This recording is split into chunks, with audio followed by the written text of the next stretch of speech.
Саламатсыздарбы, урматтуу кесиптештер?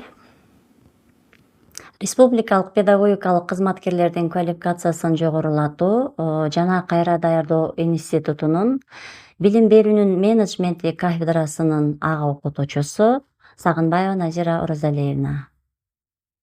Биз бүгүн мектептеги ички көзөмөл темасында сөз козгойбуз. Бүгүнкү биздин темабыз мектептеги ички көзөмөл. Мектеп администрациясы жана мектеп кызматкерлери үчүн жалпы маалымат катары карасак болот.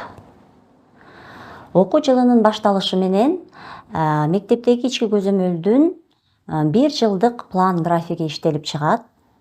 Ал жерде жооптулар, аткаруучулар, мөөнөтү, мазмуну каралып, 1 жылдык план түзүлөт. Ошол пландын негизинде 1 жыл бою мектеп кызматкерлери иш алып барышат. Биз алгач мектептеги ички көзөмөл деген эмне, анын багыттары, максаты, милдети жана башка түшүндүрмөлөрүнө токтолуп маалымат берип кетем. Мектептеги ички көзөмөлдүн багыттары: окуу процесси, тарбия процесси, педагогикалык кадрлар мектептеги жана окуу материалдык база эсептелет.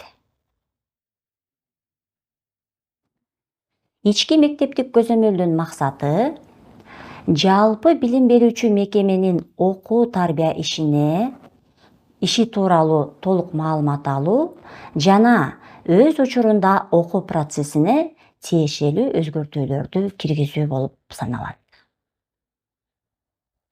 Биз мамлекеттик билим берүү стандартында каралган талаптарга карай мугалимдердин сабак өтүүсү, педагогдордун иш билгилиги, тарбиялык сааттардын аткарылышы жана башка мектеп ичинде аткарыла турган иш аракеттердин бардыгы ушул ички көзөмөл аркылуу көзөмөлдөнүп каралып турат.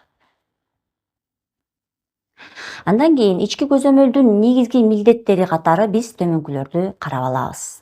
Биринчи, окуу программасынын аткарылышы, окуучулардын билим деңгээли жана көндүмдөрү, алардын билим сапаты.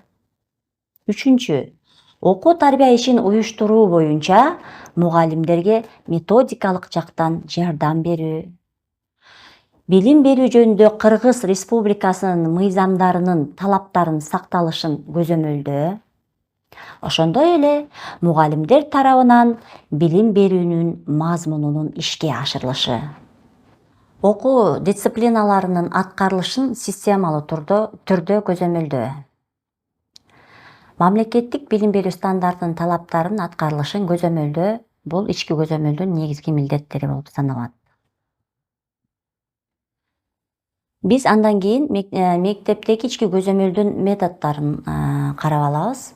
Себеби ошол ишти алып барууда, жыйынтык чыгарууда биз кандайдыр бир методдорго таянып иш аракет жүргүзөбүз. Ички көзөмөлдүн методдору бул байкоо жүргүзүү, аңгемелешүү, анкета жүргүзүү, тест алуу. Бүгүнкү күндө биз кейс папка деп кейсти дагы кеңири форматта колдонуп атабыз. Муну балдарга бүгүнкү күндө түшүндүрүп, аларга ушул кейс папканы иштөө өтө актуалдуу экендигин дагы айтып жатабыз. Окуучулардын билим деңгээлдерин текшерүү бул албетте баягы мугалимдердин сабактарына катышуу жана класс аралык тажрыйба алмашуу десек дагы болот. Ички мектептик көзөмөл пландуу, системалуу жана багыттуу максат мүнөзүндө жүргүзүлөт. Себеби биз ар бир ишти баштар алдында сөзсүз түрдө план түзөбүз. Анын иш аракетинин бардыгын бекемдеп алып, анан багыттуу иш алып барышыбыз керек болот. Ички көзөмөлдү текшерүүнүн этаптары. Максат коюу.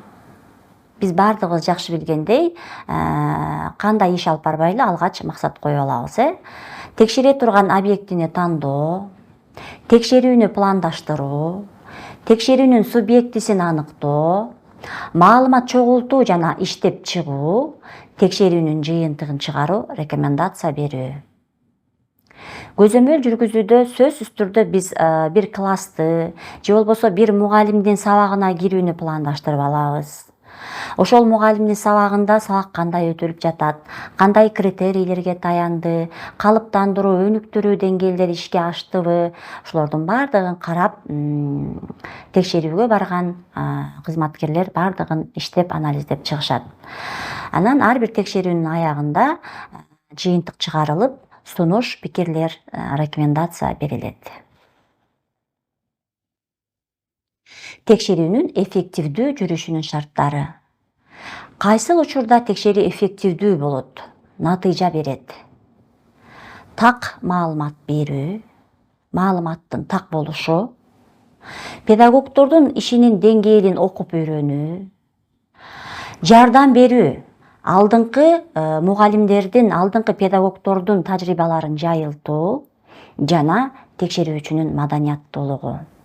Текшерүү десе эле терс жактарын баса белгилеп көрсөтүү эмес, мугалимдерди, педагогдорду колдоо, аларга методикалык жактан жардам көрсөтүү, багыт берүү болуп эсептелет.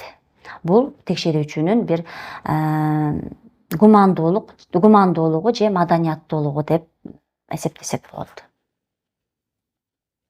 Мектептеги ички көзөмөлдүн түрлөрү. Текшерүү жүргүзүүдө биз бир канча көзөмөлдүн түрлөрүнө таянабыз.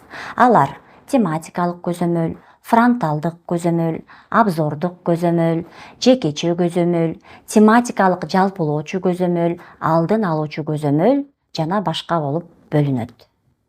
Биз анда азыр тематикалык көзөмөлгө кыскача аныктама берип өтсөк, мектепте тематикалык көзөмөл бул белгилүү бир тематиканын негизинде дидактикалык, методикалык иш алып баруу.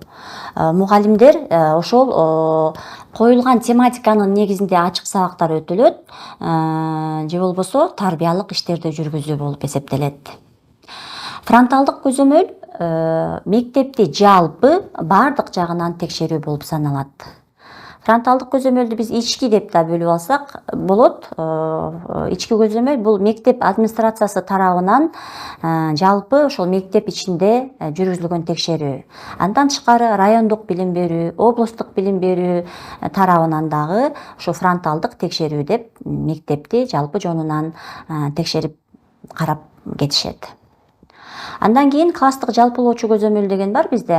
Класстык жалпылоочу көзөмөл бул бир класска ар башка педагогдордун жүргүзгөн иш тажрыйбасы десек болот. Биз мында параллель класстарды алабыз. Бул ар бир мугалимдин бир класска жүргүзгөн анализи.